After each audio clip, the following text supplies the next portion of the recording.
මොනවද? බබා නෙමෙයි. එහෙනම්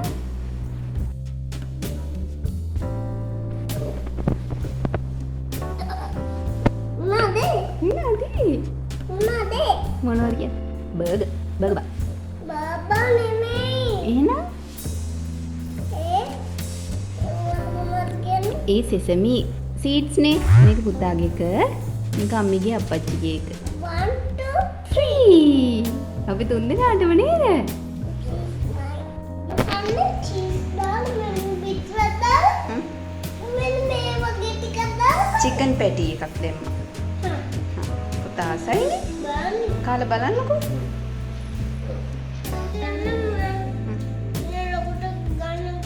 අප්පච්චිට කියන්න බයි ටික කන්න කියලා.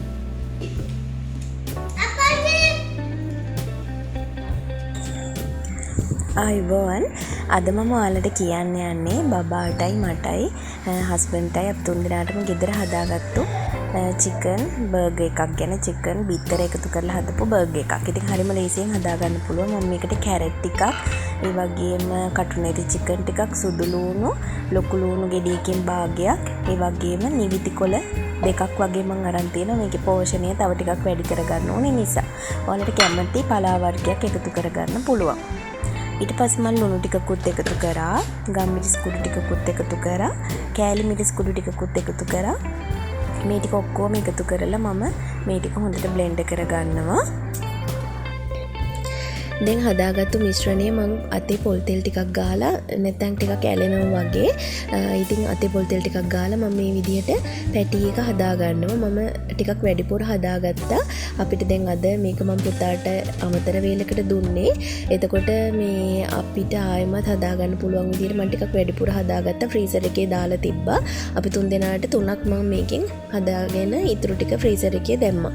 ඉතින් මේක අපිට බත් එක්ක උනත් කන්න පුළුවන්. මේක හොඳට බෙදලා ගත්තාම හරිම රසයි. අනිත් එකේ හොඳ පෝෂණයක් තියෙනවා. බබාලා අර එළවලු ජාතියෙම නොකන බබාලට මේ විදිහට පැටිස් ටිකක් හදලා දුන්නා. බබා ආසාවෙන් කයි. ඉතින් ඔයාලා try කරලා බලන්න.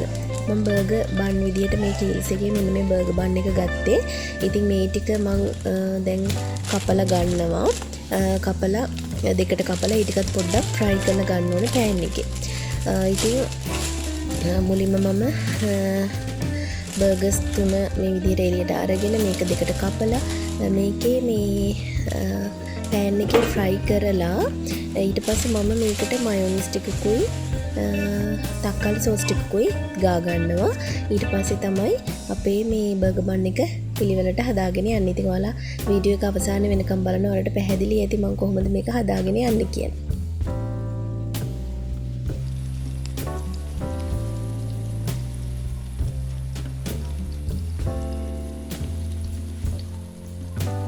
මම විනාඩි 10ක් වගේ කාලයක් චිකන් පැටි එක පොඩ්ඩක් ෆ්‍රයි කරගත්තා. ඉතින් මොකද අර චිකන් එහෙම අපි අමුවෙන්නේ ගන්න. එතකොට ටිකක් වැඩි කාලයක් ඒක ෆ්‍රයි කරගන්න එක හොඳයි. ගැඹුරු තෙලේ බදිනවා නම් ගොඩක් හොඳයි. ඉතින් ගැඹුරු තෙලේ බදිනවා නම් විනාඩි 10ක් බෙද ගන්න ඕන වෙන්නේ නැහැ. මම අර pan එකේ ෆ්‍රයි කරගත්තු නිසා තමයි විනාඩි 10ක් විතර ෆ්‍රයි කරේ අඩු ගින්දරේ. ඊට පස්සේ මම මේ බර්ගර් බන් එකට තක්කාලි සෝසුයි මයොනයිසුයි ටිකක් ගාලා ඊ ටිකත් මේ විදිහට තියා ගන්නවා.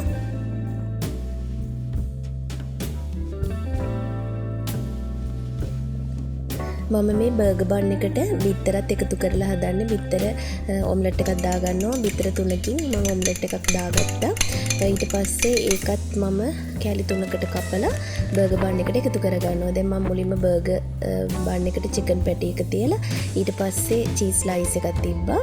ඊට පස්සේ මම මේ බර්ගර් බන් තුනම හදලා අන්තිමටම මේකට බිත්තර ඔම්ලට් එකක් එකතු කරනවා කෑලි 3කට කපලා.